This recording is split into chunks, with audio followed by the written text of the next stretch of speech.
El silencio dentro del aula Pablo VI del Vaticano no es un vacío ordinario, es la densidad acumulada tras 2 días de debates a puerta cerrada, donde 178 cardenales de todos los continentes han intentado contener la fragmentación de un mundo en llamas bajo la apariencia del protocolo. Es el 27 de junio de 2026, el segundo año completo del pontificado de un papa estadounidense que ha decidido acelerar los ritmos seculares de la Iglesia. Cuando el Papa León XIV se levanta para hablar, el aula espera la habitual síntesis diplomática, el lenguaje blindado de la doctrina y la prudencia de quien gobierna a más de 1.000 millones de fieles. Sin embargo, el pontífice no eleva la voz, no busca el drama, ni recurre al patetismo artificial. Con una sobriedad contenida, decide colocar sobre la mesa el hecho humano más incómodo, aquel que nadie en esa sala esperaba que nombrara en primer lugar. No habla de la guerra, ni de las fracturas internas de la institución, ni de la crisis del sacerdocio. Habla de los jóvenes, y específicamente, de la soledad estructural y el dolor oculto que los arrastra hacia el extremo desesperado de quitarse la vida. Este hecho altera de inmediato el orden habitual de la jerarquía vaticana. La tensión conceptual es evidente. Por un lado, se encuentra una estructura sistémica rígida, construida sobre la distancia calculada y la diplomacia. Por el otro, la crudeza de una herida humana que ya no puede ser silenciada con abstracciones. Desde el inicio de este consistorio extraordinario, el segundo convocado en su mandato, León XIV ya había roto el manual tradicional de cortesía al exigir a los purpurados un apoyo público y explícito para un formato de trabajo incómodo, círculos pequeños y micrófonos abiertos, obligando a hombres habituados a la distancia a sentarse cerca y hablar con franqueza. Durante 48 horas, las intervenciones se mueven entre el análisis geopolítico y la teología pastoral, abordando la cultura del poder y la encíclica Magnificat Humanitatis, un documento denso que redefine los límites morales de la guerra justa a la luz de los conflictos en Gaza y el sur del Líbano. Pero mientras el mundo exterior observa la superficie oficial de las transmisiones y los análisis geopolíticos, dentro del aula se gesta un giro absoluto.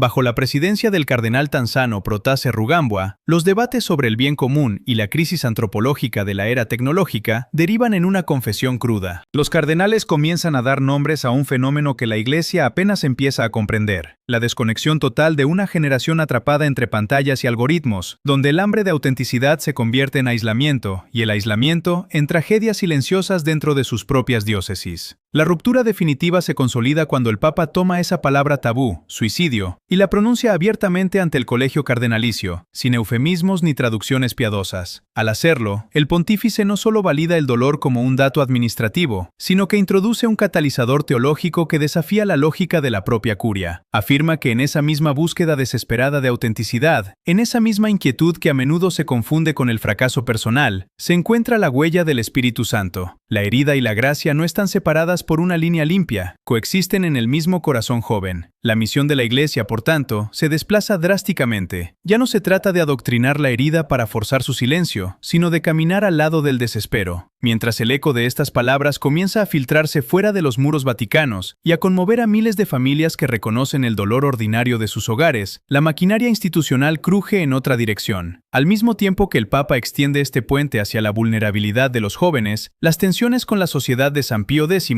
alcanzan un punto de no retorno con consagraciones episcopales no autorizadas en el horizonte. En el interior del aula, voces como la del cardenal Gerhard Müller presionan por una respuesta institucional dura que es omitida de las síntesis oficiales, evidenciando que las fracturas tradicionales están a punto de colisionar con esta nueva apertura pastoral. La Iglesia se encuentra ante una encrucijada conceptual inevitable. ¿Puede una estructura obsesionada con la conservación del poder y el control doctrinal sostener el peso de una verdad humana tan frágil sin romperse en el intento? La mañana del lunes 29 de junio de 2026 devuelve al Papa León XIV al centro del gran escenario institucional. En el interior de la Basílica de San Pedro, bajo la inmensidad de la cúpula y el brillo de los mármoles, se celebra la solemnidad de los santos Pedro y Pablo. El rito exige solemnidad, la imposición del palio sobre los hombros de los nuevos arzobispos metropolitanos. Ante los ojos del mundo, la escena es una demostración perfecta de continuidad, orden inquebrantable y poder sagrado. Sin embargo, detrás de la liturgia perfecta y de los ornamentos litúrgicos, el entorno físico de la basílica esconde una fractura silenciosa pero profunda. Los informes oficiales y las síntesis redactadas por la burocracia vaticana intentan contener la realidad bajo una narrativa de comunión eclesial, pero los microdetalles en los pasillos de la curia revelan una resistencia pasiva, una incomprensión sorda ante las palabras pronunciadas apenas 48 horas antes en el aula Pablo VI. Mientras los secretarios organizan los documentos oficiales y el coro ejecuta los cantos tradicionales, el impacto de las 6 palabras del Papa sobre el suicidio de los jóvenes flota en el aire como una anomalía que el ala más rígida del sistema prefiere tratar como un desliz o un dato secundario. La discrepancia entre la fachada del Vaticano y la realidad externa es total. Mientras la oficina de prensa del Vaticano enfoca su atención en la diplomacia habitual de las delegaciones extranjeras, la verdadera marea humana se mueve de manera invisible a través de las pantallas de los teléfonos móviles, en notas de homilías escritas a toda prisa por sacerdotes locales y en los mensajes privados de padres que han tenido que detener sus automóviles al escuchar la transmisión. La resistencia de las estructuras circundantes no se manifiesta en protestas abiertas, sino en omisiones calculadas. En las minutas oficiales del consistorio, la violenta interpelación del cardenal Gerhard Müller exigiendo una respuesta canónica inflexible contra el cisma tradicionalista de la Sociedad de San Pío X ha sido borrada del mapa informativo. El sistema prefiere el silencio administrativo antes que admitir que la casa se está agrietando por su flanco más ortodoxo. Se observa al pontífice en el altar. Los cronistas de la publicación Catholic Review han aprendido a leer su lenguaje corporal no verbal. Describen a un hombre visiblemente conmovido durante la elevación de la Eucaristía, un detalle cotidiano que desborda el papel de monarca absoluto, para revelar el peso psicológico de un pastor que arrastra consigo el cansancio acumulado de un año de gestión extenuante. Los motivos internos que guían a León XIV chocan directamente con el instinto clerical de sus subordinados. Para la curia, la prioridad del consistorio era el equilibrio político, la gestión de la crisis en los márgenes del clero y la respuesta técnica ante la expansión de la inteligencia artificial. Pero el Papa estadounidense opera bajo otra lógica, una que prioriza la sinceridad sobre el espectáculo y el lenguaje llano sobre el blindaje teológico. En las reuniones privadas posteriores a la misa, la incomprensión de ciertos sectores de la jerarquía es casi palpable. No logran procesar por qué el obispo de Roma ha decidido exponer la herida más sensible de las familias contemporáneas, en lugar de limitarse a una condena abstracta del relativismo moderno o los ataques verbales de los líderes políticos. Las estructuras burocráticas perciben la vulnerabilidad como una debilidad institucional, mientras que para el pontífice, nombrar el desespero por su nombre es el primer acto de misericordia indispensable para la sanación. Mientras los prelados discuten los detalles logísticos de la próxima asamblea de octubre y el aniversario de Amoris Laetitia, el Papa ya ha tomado la decisión interna de acelerar el paso, confirmando que estos encuentros extraordinarios a puerta cerrada dejarán de ser excepcionales para convertirse en una cita anual obligatoria. Es su manera de forzar al sistema a mantener los micrófonos abiertos y a confrontar, año tras año, la realidad cruda de un mundo fragmentado que la Iglesia ya no puede pretender gobernar desde una distancia segura. Las consecuencias a gran escala de aquella verdad desnuda no tardan en desbordar los canales de control habituales del Vaticano, alterando por completo la agenda de la Iglesia global. En cuestión de pocas horas, los medios de comunicación católicos que habían pasado 2 días analizando la doctrina, la guerra y los procedimientos sinodales, ven cómo sus plataformas se colapsan ante una historia imprevista. La marea humana se hace evidente a través de microdetalles cotidianos que escapan al control de la curia. Un padre de familia en el medio oeste estadounidense se ve obligado a detener su automóvil a un lado de la carretera para terminar de escuchar la transmisión. Una joven en Filipinas relee la línea 3 veces antes de romper en un llanto incontenible. Un ministro de la juventud en Kenia corre a comunicarle a su propio obispo que por fin tiene las palabras exactas para expresar lo que llevaba años intentando decir torpemente a su parroquia. Ninguno de estos hechos ha sido programado ni escenificado por un equipo de relaciones públicas. Es el impacto directo de un sistema que, por una vez, ha decidido tocar la llaga abierta del mundo sin usar la doctrina como una armadura. Ante este desborde emocional y mediático, las líneas de resistencia interna dentro de la maquinaria eclesial intentan activarse de inmediato para amortiguar el impacto. Los sectores más rígidos y los altos jerarcas habituados al lenguaje de la diplomacia perciben esta exposición de la vulnerabilidad como un peligro para la autoridad de la Iglesia. Las estructuras oficiales intentan suavizar la situación, buscando reenfocar la atención pública hacia los temas tradicionales de gobernanza o diluyendo las palabras pontificias bajo interpretaciones técnicas. La exclusión calculada de la tensa intervención del cardenal Gerhard Müller en la síntesis oficial del Vaticano expone este esfuerzo sistemático por silenciar las fracturas reales. Mientras el entorno del consistorio intenta proyectar una fachada de unanimidad, la resistencia externa se endurece de forma alarmante. Los obispos tradicionalistas de la Sociedad de San Pío X avanzan con paso firme hacia la ejecución de consagraciones episcopales que Roma les ha suplicado detener, preparando el terreno para una de las crisis cismáticas más profundas del pontificado. El sistema intenta forzar al Papa a replegarse en la seguridad del dogma, presionando para que el dolor humano vuelva a ser tratado como una categoría estadística y no como un hecho teológico. Sin embargo, la figura central responde a esta resistencia con una firmeza inconmovible, traduciendo su convicción pastoral en hechos institucionales y documentos de un peso legal innegable. León XIV no matiza sus palabras ni busca el amparo del formalismo. Respaldado por la lógica radical de su encíclica Magnificat Humanitatis, el pontífice sostiene ante los purpurados que la teoría clásica de la guerra justa ha quedado obsoleta en la práctica, forzándolos a mirar de frente la destrucción indiscriminada en Gaza y el sur del Líbano, como realidades que la Iglesia ya no puede bendecir con su silencio. Para neutralizar el instinto clerical de esperar a que la tormenta pase, el Papa toma una decisión que altera el ritmo secular de la gobernanza vaticana. Confirma que los consistorios extraordinarios dejarán de ser eventos excepcionales y pasarán a celebrarse anualmente, ordenando que la fecha del próximo encuentro se anuncie antes del fin de año. Lejos de ceder a las presiones del flanco tradicionalista, fija la mirada en el mes de octubre, convocando a los jefes de las iglesias orientales y a los presidentes de las conferencias episcopales a una reunión explícitamente centrada en la familia, cronometrada de manera deliberada para coincidir con el 10º aniversario de Amoris Laetitia. Es su manera de ratificar que la Iglesia debe mantener sus puertas abiertas hacia las situaciones humanas complejas y heridas. La tensión psicológica e institucional alcanza su punto de máxima resistencia en los apartamentos apostólicos. El Papa se encuentra en el epicentro de un choque inevitable. Por un lado, el dolor inminente de un cisma que amenaza con romper la estructura tradicionalista. Por el otro, la urgencia de una iglesia que debe elegir entre defender su propio poder o arriesgarse a caminar junto a los corazones desahuciados, justo antes de dar el paso público decisivo que marcará el rumbo de la fe en este siglo.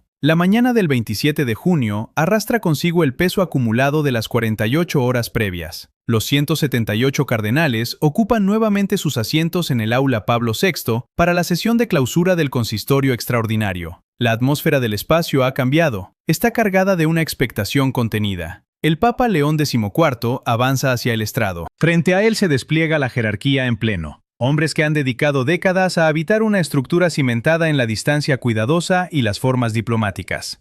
El pontífice comienza su discurso de la manera en que los papas siempre lo han hecho, empleando los cauces medidos del protocolo vaticano para agradecer el trabajo realizado, la honestidad en los círculos de debate y la capacidad de confrontar posturas sin levantar muros internos. Repasa los temas de la agenda oficial en estricto orden: la guerra, la pobreza, la fragmentación social, el papel de la familia, la doctrina social de la Iglesia y la formación de las conciencias. Siguiendo el patrón de cada discurso de clausura de sus predecesores, la lógica del sistema dicta que la intervención termine ahí, con un resumen competente, una bendición formal y la posterior dispersión de los purpurados hacia sus respectivas diócesis. Pero León XIV decide romper las reglas invisibles del juego institucional. Detiene la inercia del discurso y, sin elevar la voz ni buscar el efecto dramático, decide revelar ante la asamblea lo que verdaderamente ha impactado su interior durante el consistorio.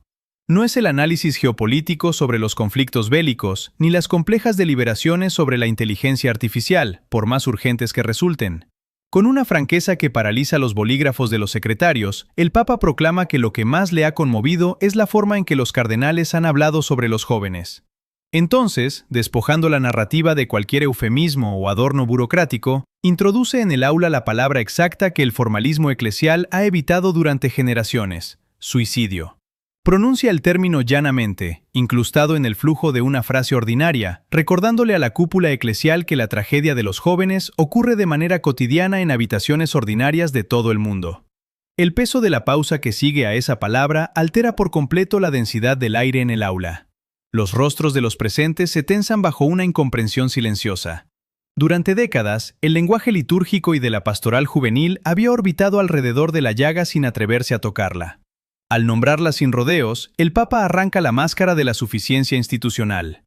Esta proclamación pública de la verdad desmantela el defecto fundamental de un sistema habituado a procesar el dolor humano como una categoría estadística o un problema de gestión demográfica. El discurso se transforma en un manifiesto que devuelve el valor absoluto a la experiencia viva de una generación que se ahoga en una soledad estructural, provocada por pantallas y algoritmos diseñados para el enganche antes que para la comunión.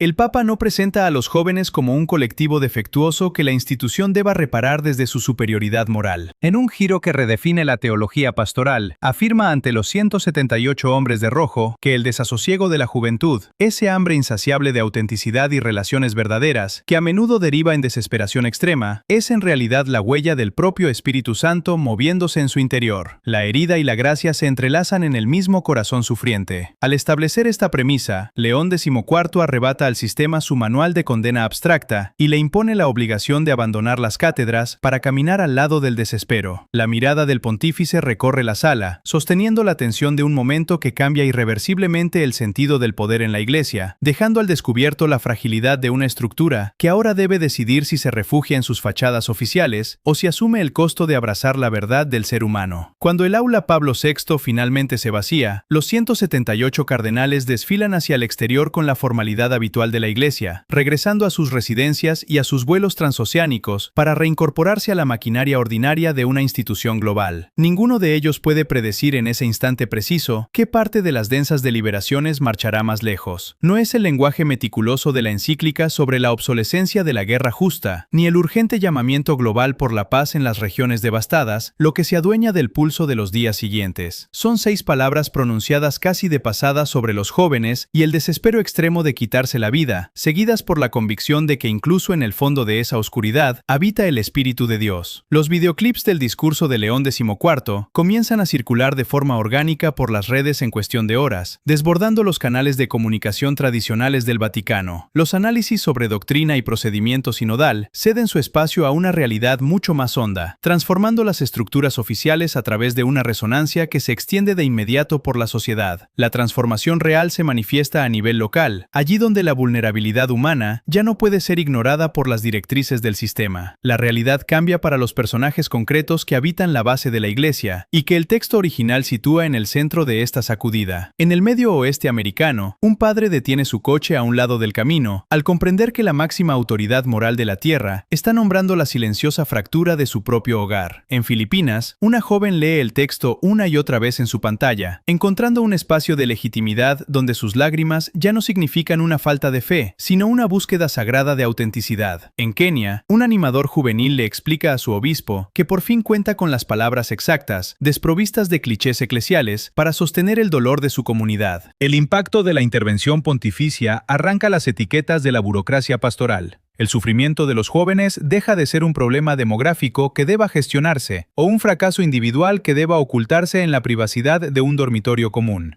Al declarar que esa insatisfacción estructural es una búsqueda de lo real y una huella del espíritu, el Papa altera de manera irreversible el modo en que las familias y los ministros locales miran el aislamiento de una generación hiperconectada, pero profundamente sola. La resonancia institucional y existencial se asienta con serenidad en los días posteriores, mientras el Papa retoma el gobierno ordinario de una Iglesia que debe lidiar con un sismo real en Venezuela y la inminencia de un cisma tradicionalista en su flanco más ortodoxo. Al acelerar el calendario vaticano y establecer los consistorios extraordinarios como citas anuales obligatorias, León XIV asegura que los jerarcas no puedan refugiarse de nuevo en el aislamiento de sus despachos. La historia concluye devolviendo la mirada al punto humano y personal donde todo comenzó. El misterio de un corazón que busca pertenecer a algo más grande que su propio nombre. El valor de la experiencia viva ha sido restablecido desde la cátedra de Pedro. En el silencio de una habitación a las 2 de la mañana, un adolescente que desliza el dedo por una pantalla ya no está completamente huérfano de sentido. La Iglesia ha reconocido oficialmente que su restlessness no es vergonzosa, sino sagrada. La conclusión final de este recorrido demuestra que la paz y la reconciliación no se deciden en los tratados firmados, ni en las fachadas de un sistema rígido, sino en el espacio diario y humilde del corazón humano, el único lugar capaz de transformar la crueldad en amor y de encontrar, justo debajo de la herida más profunda, el brote persistente